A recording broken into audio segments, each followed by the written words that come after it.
2024 Mustang S650 GT finally gets a supercharger from Ford Performance. This is estimating to make around 800 horsepower. It's a 3-liter supercharger, and of course, it's from Ford Performance. They had a booth at SEMA in Las Vegas, which is happening or happened this past weekend, a few weekends ago.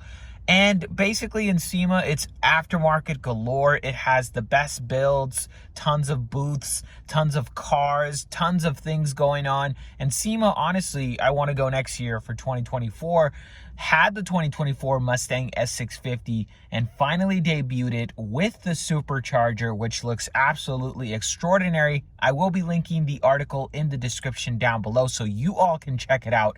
800 horsepower. Super excited. Again, 3-liter supercharger.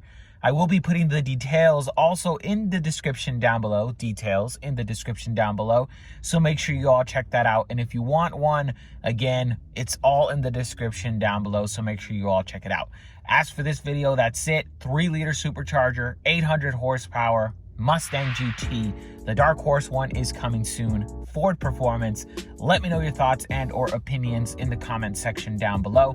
As for this one, again, that's it. Like, share, and subscribe. Thank you for watching. Have a great rest of your day. Take care, be safe, and I will see you all on the next video.